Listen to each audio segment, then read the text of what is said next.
Hello, students. Mr. Madison here with another instructional video made exclusively with you in mind.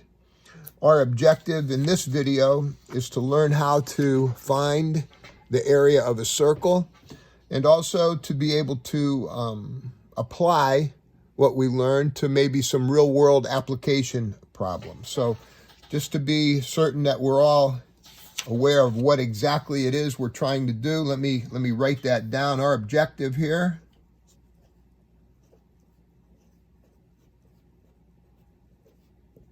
is to find the area of a circle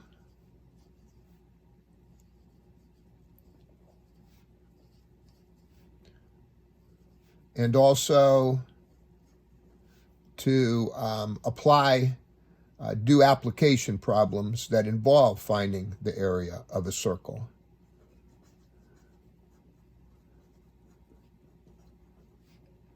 So when we're done here, after I've filled up this sheet and maybe one other with some examples and demonstrations, the goal is that everyone will be able to find the area of a circle and do some application problems that involve finding the area of a circle. I think that the best place to start would be simply with the formula.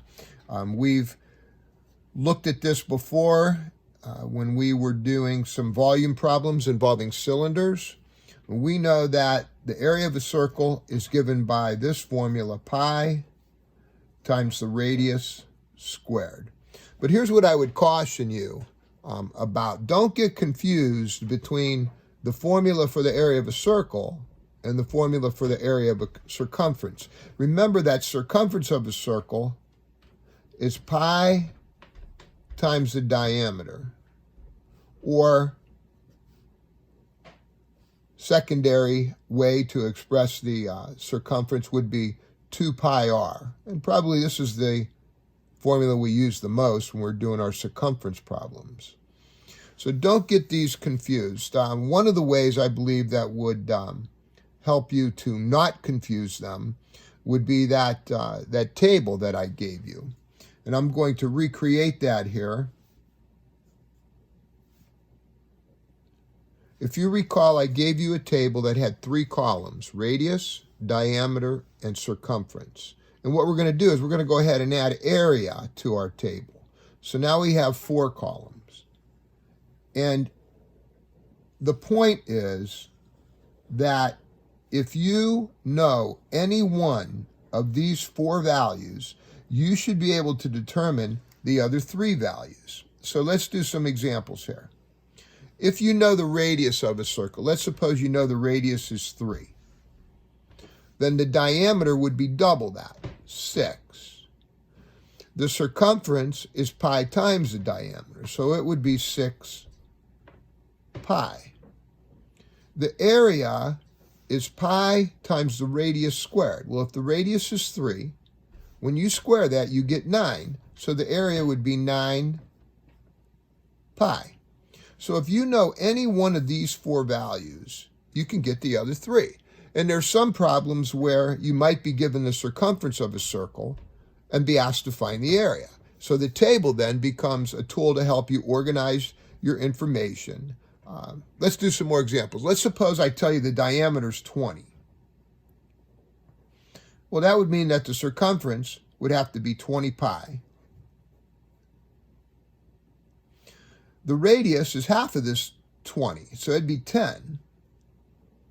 And when I square 10, I get 100. So the area would be 100 pi.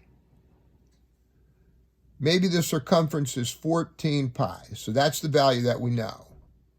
Well, then the diameter would have to be 14. The radius would have to be half of that, 7. When I square 7, I get 49. So the area would be 49 pi. Maybe we know the area. We know that the area is 36 pi. What we want to do is we want to find a radius first. When we knew that the radius is 7, when we know the radius is 7, we square that to get 49. When we know the area is 36 pi, we're going to take that 36 and find the square root of it to get the radius. So the radius would be 6, which makes the diameter 12 and the circumference 12 pi. Maybe just a couple more.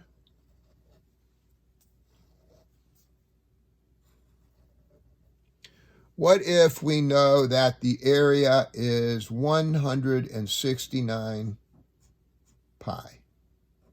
So this value right here, the 169, this represents the radius squared. So I would take the square root of 169 to get the radius, and the square root of 169 is 13. Then I'd double that to get the diameter, and then the diameter times pi would give me the circumference. All right. Let's go back to this. 22 pi is the circumference. Diameter then would have to be 22, and the radius would have to be half of that, 11. And when I square 11, I get 121, which makes the area 121 pi. Now, if you look at these numbers in front of pi in the area column, every single one of these numbers, 9, 100, 49, 36, 169, 121, every single one of those numbers is a perfect square. But it doesn't have to be that way. Let's suppose I tell you that the area of the circle is 20 pi. This number 20 right here has to be the radius squared. So to find the radius here, I have to take the square root of 20. So the radius is the square root of 20, but we always want to reduce or simplify that. So the square root of 20 would be the square root of 4 times the square root of 5, and the square root of 4 is 2. So the radius for this circle would be 2 square roots of 5. I would double that value to get the diameter. When you double 2 square roots of 5, you would get 4 square roots of 5, which makes the circumference 4 square roots of 5 times pi. So in this last problem, I guess the point that I'm making is this number right here in front of pi does not have to be a perfect square. And if it's not a perfect square, you would still take the square root to find the radius. And when you do take the square root, you may have to simplify that expression. So this table then represents a way for you to organize whatever information you are given regarding the circle. And when you organize that information in a table such as this, the point is that if you know any one of those 4 values, you could find the other 3. So that's just a problem-solving tool that you could use. Let's jump right into an application problem here. Let's suppose you have a pizza, a circular pizza. So I'm going to draw a pizza here.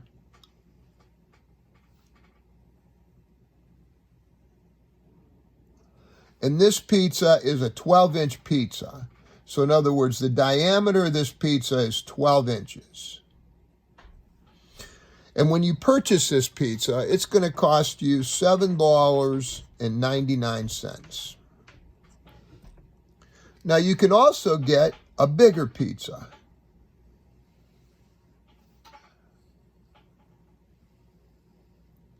This pizza has a diameter of 16 inches. But it costs $14.99. And the question is, what's the best deal? What's the best deal is one way to phrase the question. And what this is asking you is, if you compare the unit cost the unit cost would be the cost for the same amount of pizza. Which one is less? Because the better deal would be the one that costs less. So here's what we're going to do. We're going to figure out how many square inches are in this pizza, and we're going to divide $7.99 by how many square inches are in this pizza, and that'll tell us how much it costs per square inch. We'll do the same thing with the larger pizza. We'll figure out how many square inches, and we'll divide that number into $14.99 to figure out the cost per square inch. And then we'll be able to answer the question, what's the best deal? So here's what I'm going to do. I'm going to make my table. You don't have to make the table. Just a way to think about it and help organize your information. So here's what I know. I know the diameter for this pizza is 12 inches. So that makes the radius 6. And it would make the area 36 pi. And that would be square inches. For the big pizza, the diameter would be 16 inches, which makes the radius 8 inches and makes the area 64 pi square inches. So the unit cost, which would be the cost for 1 square inch of pizza, the unit cost for the 12-inch pizza is going to be $7.99 divided by the number of square inches in that pizza. Now, watch what I'm going to do here, because there's a little thing here that you got to be wary of. When I divide this by the area, I need to put this in parentheses, 36 pi square inches. Here's what I am telling you. When you do this calculation that I am pointing to here with my purple felt tip pen, when you do this calculation in your calculator, you need to be certain that you put 36 pi in parentheses. If you don't, then you will not be following order of operation, and more importantly, you won't get the correct answer. So in your calculator, you're going to do 799 divided by, and then parentheses, 36 pi, close parentheses. And then the unit cost for the bigger pizza, the 16-inch pizza, is going to be the price of that pizza, which is $14.99. And then I'm going to divide by, in parentheses, 64 pi square inches.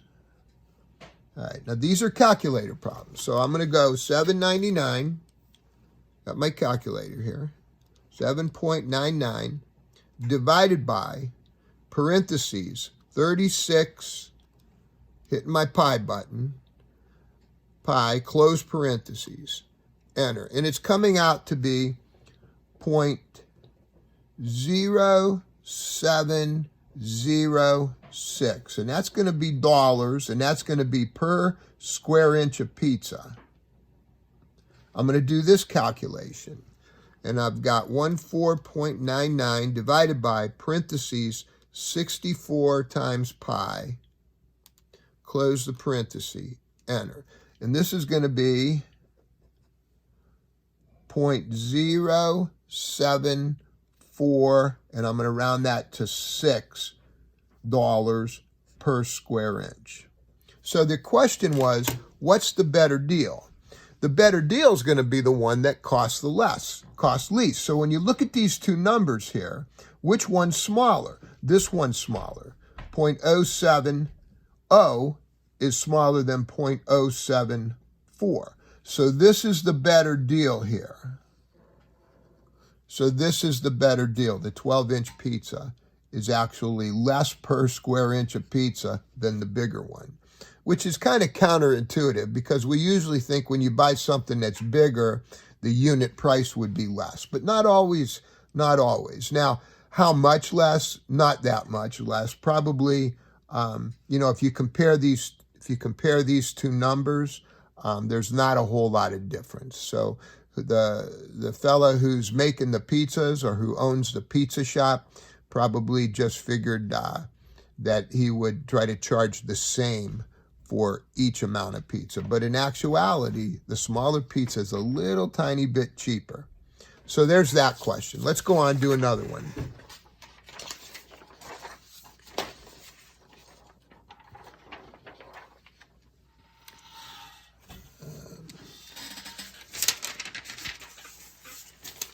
Let's do a volume problem. Let's suppose that this problem here involves building a circular pad for a helicopter to land on. So this is going to be, I guess it's called a helipad. And it's going to be made out of concrete. And the concrete is going to be 9 inches thick.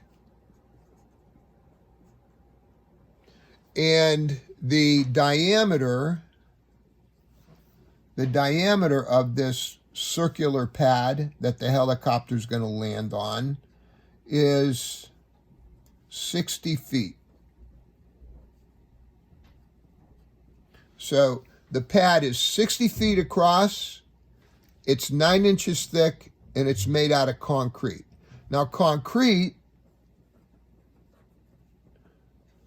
costs $112, and listen to what I say next because this is important, per cubic yard. You folks know that when you do problems like this, you have to be so careful with units. So the cost of the concrete is given per cubic yard. The diameter of the helipad is given in feet, and the thickness of the pad is given in inches. So here's what we need to do. We need to figure out how much concrete we need. The first thing I'm going to do is change each of these units to yards. So 60 feet, I would divide by 3, and that would change that to 20 yards.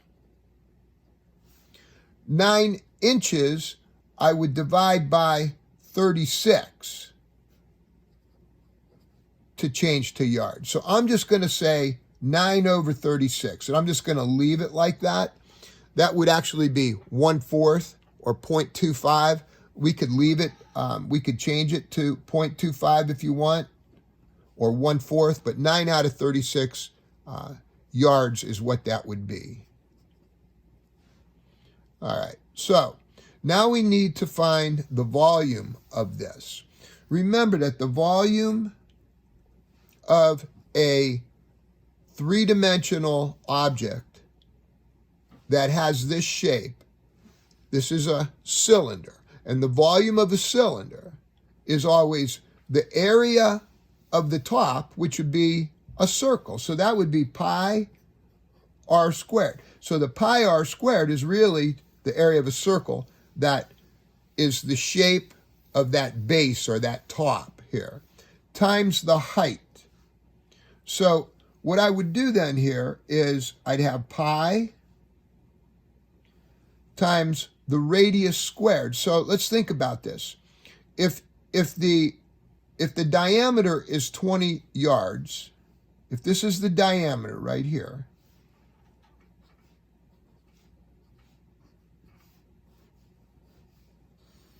if the diameter is 20, then the radius would be 10. So I'm going to have 10 squared times the height. The height is the thickness of that concrete pad, which we'll go ahead and put 0.25.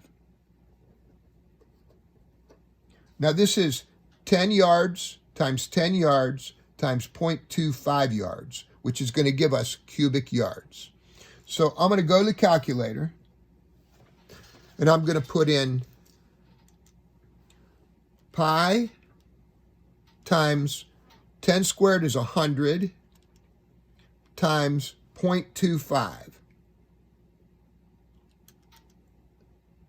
And I'm coming up with 78.54, and the units would be cubic yards. The question that we're trying to answer is, what's the cost, the total cost of the concrete to build this structure? Well, this is how many cubic yards, 78.54, and this is the cost per cubic yard, 112. So I need to multiply that by $112 per cubic yard. So I have that number, 78.54 on my calculator. I'm going to just go times 112, and I'm coming up with a cost of approximately $8,796. So that would be the answer to this problem here. Let's do another problem. Let's suppose that you're on the golf course and you have a golf green, a circular golf green. Here's the hole here. You have a circular golf green that has a diameter. The diameter of that circular golf green is 120 feet across that circular golf green. 120 feet. All right. And you know what the grass looks like on a golf green. It's, real low, and it's perfect. It's like carpet. It's like green carpet. And to keep that grass in the condition that it's in, the groundskeeper has to make sure that that grass gets proper amount of fertilizer. So this problem is going to involve figuring out how much fertilizer we need to fertilize this golf green. So here's the deal. The fertilizer comes as a liquid, and 1 gallon of liquid fertilizer will cover 800 square feet. And the question is, how many gallons of liquid fertilizer do we need for this golf green that has a diameter of 120 feet? I don't know, maybe I'll just go ahead and make my little table here. And here's what I know. The diameter is 120. So that means the radius would have to be half of that, which would be 60. And the area would be pi r squared. So when I square 60, I get 3,600 and then pi. And that would be square feet. So the area then would be 3,600 square feet. So I'm going to go to my calculator, and I'm going to find out what that is as a decimal. So I've got 3,600 pi. So I'm doing 3,600 times pi, and I'm coming up with 11,309.73 square feet. The question, however, is how many gallons of fertilizer do I need? Well, 1 gallon will cover 800 square feet. So I see this as a division problem. I got to figure out how many times 800 goes into this number here, because for every 800 square feet, I'm going to need 1 gallon. So how many 800s go in there? So I'm going to go divided by 800, and I'm coming up with, when I divide that by 800, I'm coming up with 14.14 gallons, and that'll be the answer to this problem. So the question was, how many gallons of fertilizer to cover this golf green that has a diameter of 120 feet? Answer, 14.14 gallons. All right, let's do another problem. Let's suppose you have a circular table. So this is a table here. Let's put some legs on it. All right. And I'm going to tell you that the radius of this table, the radius of the table is 3 feet. All right. Now, sitting on that table is a plate, a circular plate. And the radius of the plate is 4.5 inches, 4.5 inches. Now, I know that the most astute among you have already noticed that the radius of the table is given in feet, while the radius of the plate is given in inches. So we have an incongruity in units. But here's the question. Let's suppose there's a fly. And the fly is buzzing around the table. And the fly lands on the table. So here's the question. What is the probability that if the fly does land on the table, that it lands on that plate? So this is a geometric probability problem. And our probability that the fly lands on the plate is going to be the area of the plate divided by the area of the table. And ultimately, when we get to the end down here and we have our answer, we want to express our answer as a fraction. So here we go. The area of the plate would be pi times the radius squared. So that's going to be 4.5 squared divided by the area of the table. But wait a second. This is inches and this is feet. I better do a little change here. This 3 feet becomes 36 inches when I multiply by 12. So the area of the table then would be pi times 36 squared. Now, notice something here. This pi in the numerator and this pi in the denominator, they're just going to cancel out. You do not put pi into your calculator for this problem. It's not necessary because the pi's cancel out. So you're going to do 4.5 squared, and that turns out to be 20.25.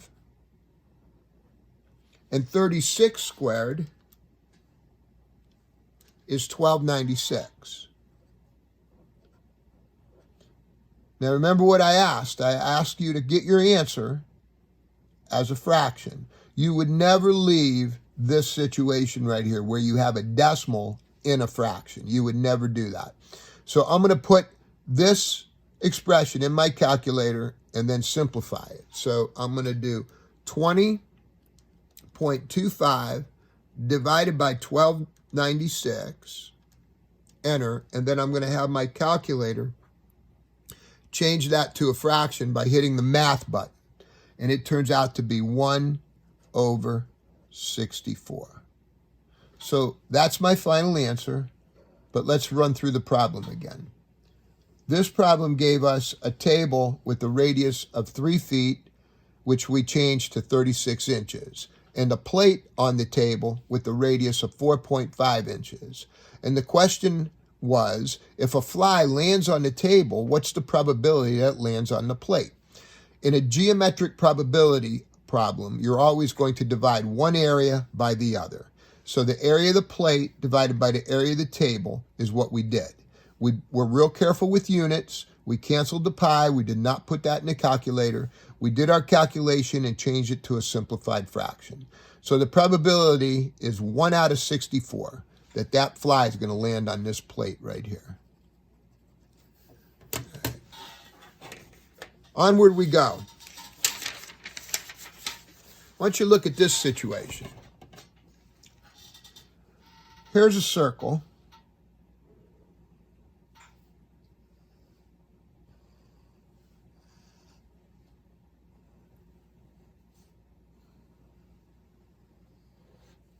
And I'm going to tell you that this circle is located so that the center of the circle is the origin right here. So I put it on a coordinate grid, and I've got x-axis, y-axis. This is the origin, and that's the center of the circle. And I'm going to tell you that this point right here is on the circle. And the coordinates of that point are 4, 3. So we know the center, and we know one point that's on the circle. And the question is, what's the area of the circle? What's the area? Well, we know the formula for the area is pi r squared. So basically then, we have to figure out what the radius is. So this distance here would be the radius. You need to see this problem as a Pythagorean theorem problem. I'm going to make a right triangle.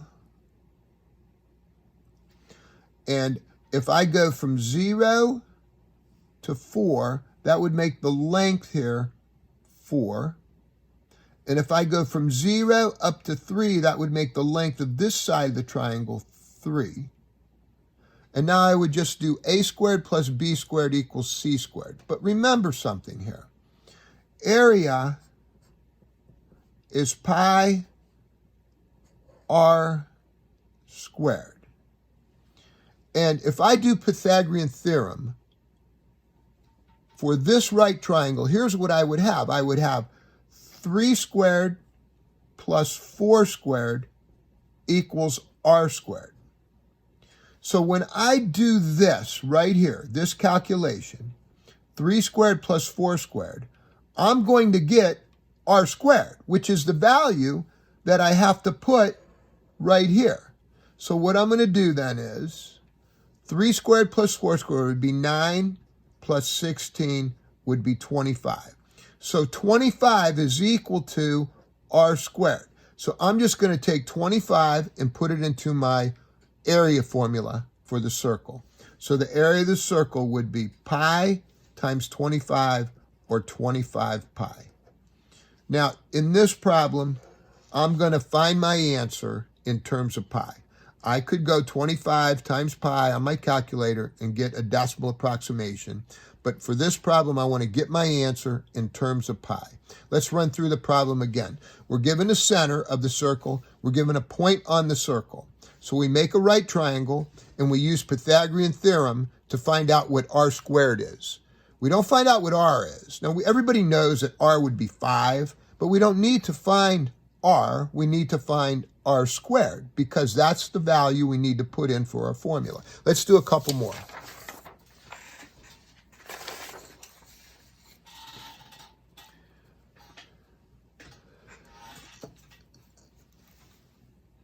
Make a little better circle here. All right.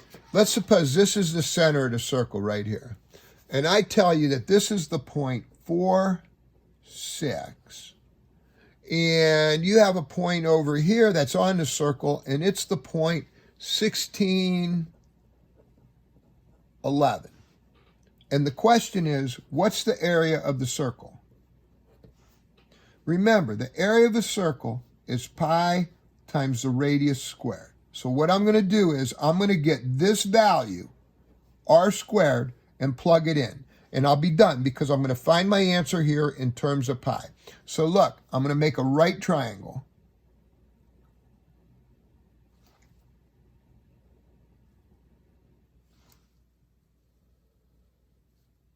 And I'm going to use the Pythagorean theorem.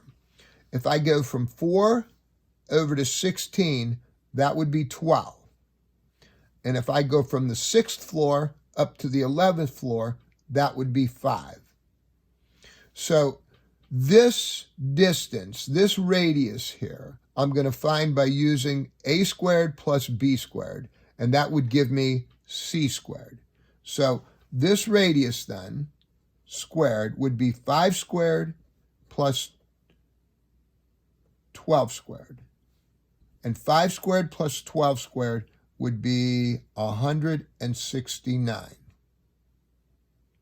So the area then for this circle would be 169 pi.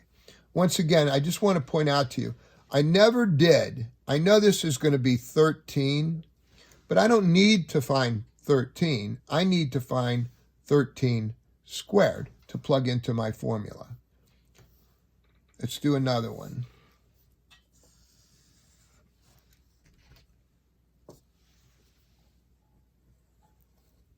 Yep.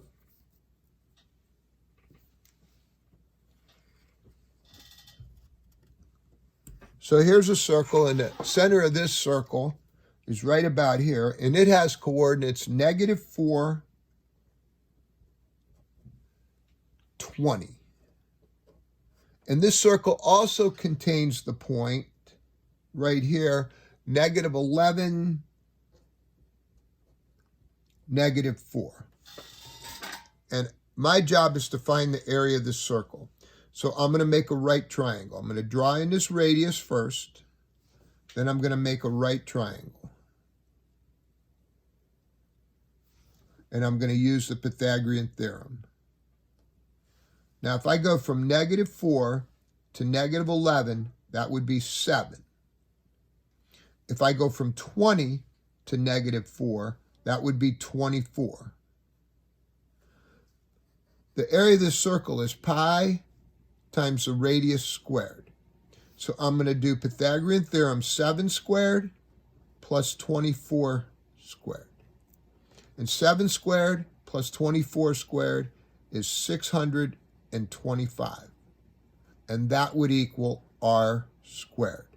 So I'm just going to take the 625 and put it in for r squared. So the area then would be 625 r.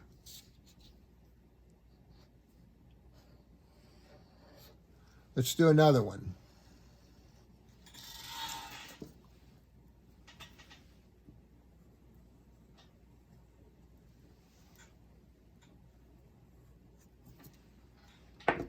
Here's a circle with a center at 10, -15. And this circle also contains the point 2, 0. And I'm tasked with finding the area. So I'm going to draw in a radius first. And then I'm going to use that radius as the hypotenuse of a right triangle. So I'm going to draw the right triangle. Now, if I go from 10 to 2, that would be 8. If I go from -15 up to 0, that would be 15. This is the radius, but my formula is pi times the radius squared. So to get r squared, I'm going to do 8 squared plus 15 squared.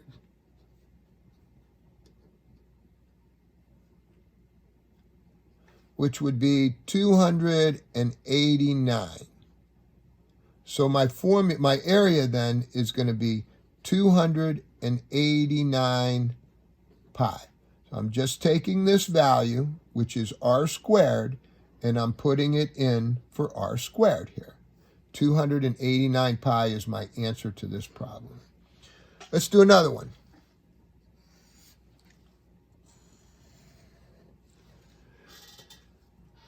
We'll make this the last one, and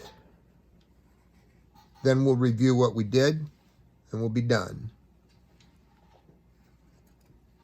Here's a circle. In the center of this circle, it has the coordinates 9, 2. And this circle also contains the point 14, -3. This would be the radius.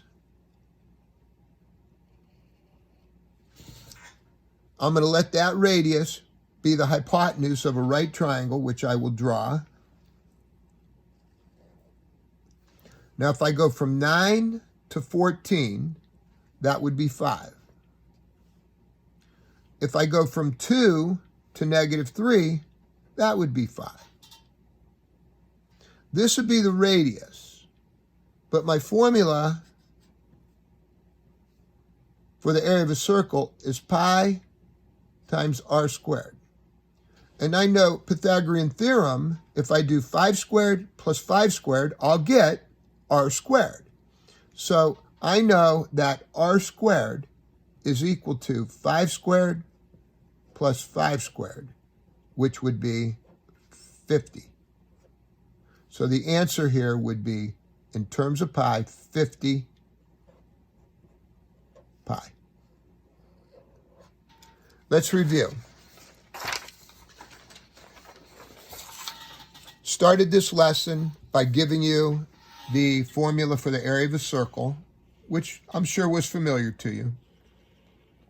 But I cautioned you and said, don't get that formula confused with your formula for circumference. Then we revisited this table idea. And we have 4 columns, 4 different values. And the point is that if you know any one of those 4, you can get the other 3 values.